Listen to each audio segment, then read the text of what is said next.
Sir,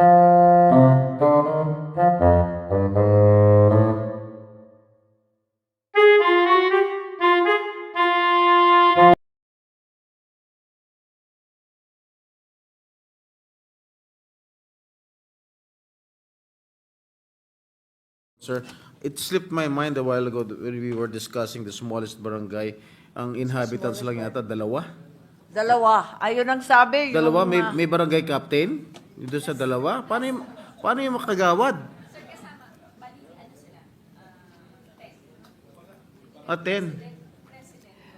So, we'll have to get more information on that. At the moment, it says there are only 2 in that barangay because a single owner took over the entire property, apparently. all right. Thank you, Madam Sponsor. Majority Leader.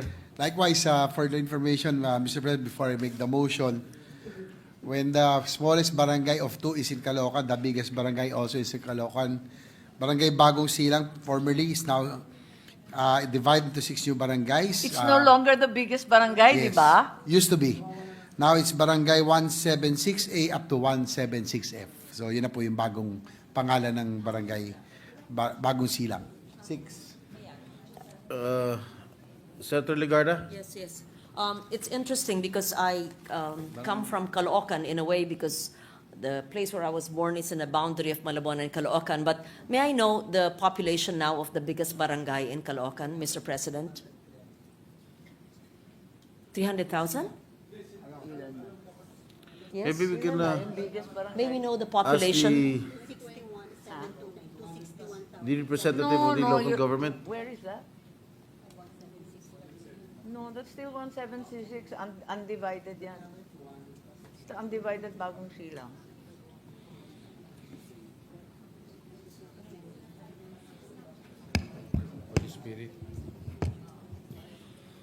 What are they asking? The biggest barangay in Caloocan?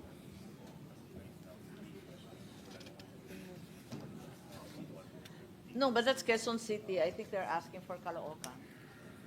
I think Senator Legarda is asking for the biggest barangay. Am I Yes. correct? They Is were, that the biggest barangay in the country or in Caloocan? that's why I wanted to clarify when I heard that this is the biggest barangay.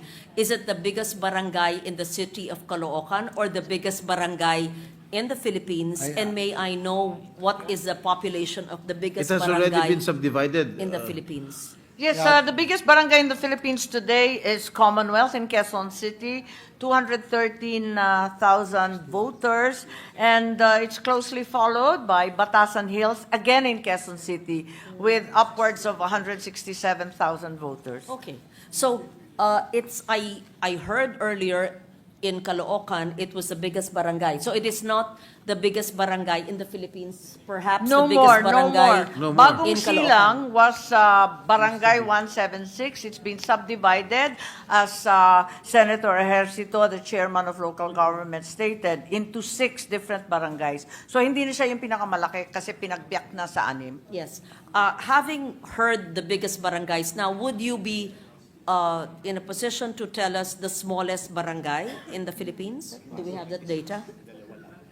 Yun nga, yung sinasabi nga na Barangay 76 sa Caloocan muli at ang nakatakda, dalawa lang ang botante, dalawa lang ang populasyon. Where were you? Liliwanagin nga natin yan kasi iisa daw ang bumili ng lupa, ginawang mall. Oh, I don't think, Mr. President, it's possible to have a barangay with just 2 persons. Because even just the barangay officials, you have the barangay captain, the kagawads, secretary, treasurer. So how is that possible? In addition to the Actually, actual in inhabitants. reality, there are many anomalies, not only in Caloocan. Many of our barangays have not been created.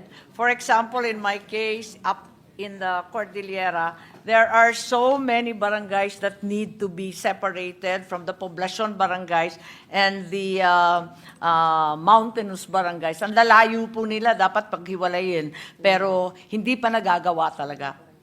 Yes. Last question for now. During a hearing of the budget of the Presidential Communications Office, I asked the head of the Philippine Information Agency on the number of barangays. There seems to be a discrepancy between the PCO and the Philippine Statistics Authority and DILG on the number of barangays in the country.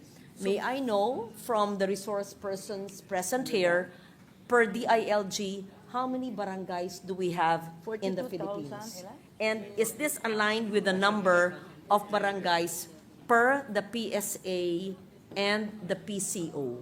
20,000. Well, to the best of my knowledge, on record, we have 42,011 barangays. Ang nangyari pala, may karugtong pala yung storya ng barangay na dadalawa yung populasyon.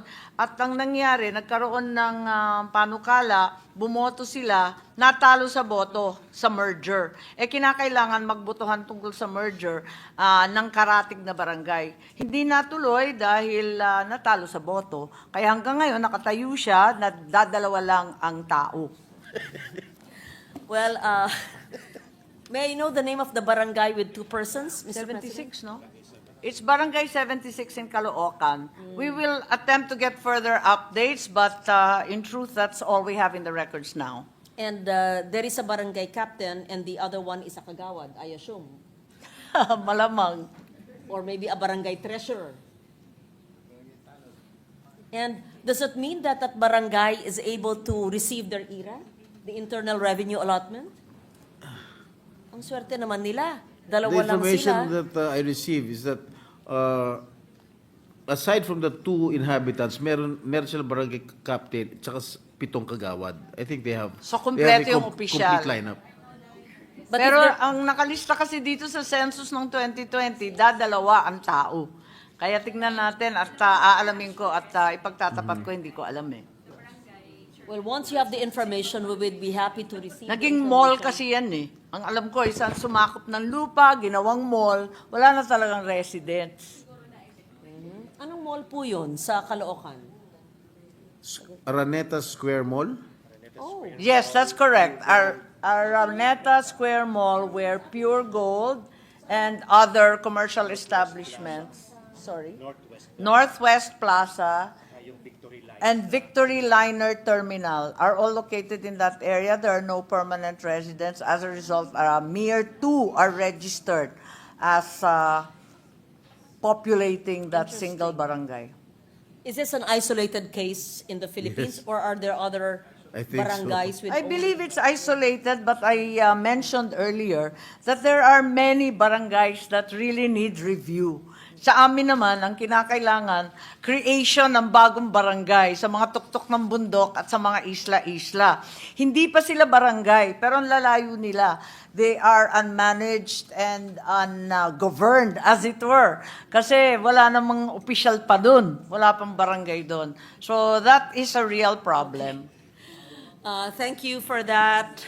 We would be happy to invite the barangay captain of the smallest barangay in the The Philippines. barangay captain has been barangay captain since 1988 and is Wala, running unopposed. nakalimutan na siguro yung barangay na yan, katulad nung iba. Ano po, syempre, wala naman lalaban na. Okay, last. Mr. President, I said it's my last question. I just like to put this on record. But we know, as the good sponsor would know, that per the local government code, the Sangguniang Barangay should be composed of the Purong Barangay as presiding officer and 7 regular Sanggunian members. What does it mean then if there are only 2 inhabitants and therefore only 2 officials of the barangay? Are they in violation of the local government code? And what do we do about them? Walang. Kung dalawa lang sila, wala man lang SK. Wala tayong magagawa kung walang tumakbo. Pareho ng mga SK yan. 4,000 barangay, ang talagang walang SK. At napakaraming lugar kung saan yung SK ay kulang-kulang. Wala talaga yung 7 pagkat magkakamag-anak sila. Madalas yan nangyayari sa SK kasi may anti-dynasty provision ng SK. Kung maliit lang yung barangay, talaga naman magkakamag-anak halos lahat. So walang mahanap na lalaban o tatakbo na hindi ka mag-anak. Yun ang problema sa maliliit na barangay sa probinsya. Marami kaming barangay na kulang-kulang talaga yung SK. Tutudukan ko muna ang usaping barangay na napaka-interesante at I'm sure we will resume this conversation Because meron naman pong mga barangay na ang buong populasyon ay lumipat sa ibang barangay, pero sila'y nakahirehistro pa rin sa barangay na yon at doon pa rin bumaboto, maski sila po ay nakatira na sa ibang barangay, sa ibang LGU, ibang bayan, at hindi na sa barangay, sa bayan na yon. Dalawa pong alam kong barangay na ganun, na wala na pong tao, pero nandun sila sa kabilang bayan nakatira. Tama. At yung pala 1988 na sinasabi doon sa Caloocan na dadalawa yung tauhan sa Barangay 76, ang balita, wala naman daw tumakbo. So, wala naman lumaban. So, eto na yung pinakamahabang holdover sa balat ng lupa. So, ibig sabihin, pagkatapos ng expiration ng term niya, tumakbo pa rin siya? Dahil wala wala tumakbo? naman kasi lumaban, sabi ng COMELEC, di tuloy-tuloy lang siya in a holdover capacity. Walang Tama ba nag-question ng kanyang pagtakbo? Hindi siya tumakbo, pero hindi naman siya maaring magbitaw kasi wala naman papasok na bago. Kaya nakakatuwa nga yung sitwasyon eh. Until the successor is elected and takes office. Wala nga lumaban, di walang nanalo, walang uupo. Saan niya iti-turn over ang dokumento? Di hold over siya ng pagkatagal-tagal. Pagka pumipirma siya ng mga legal documents, is it allowed? Is it legal? Na? Pag pumipirma siya ng kontrata? Hold over capacity naman, you have the full powers and functions of the official legitimately elected. Tuloy-tuloy lang. Aalamin ko yung katotohanan, nakakatuwa naman itong mga sitwasyon na to. Majority leader. Naguguluhan ako rin sa dadalawa lang yung inhabitants eh.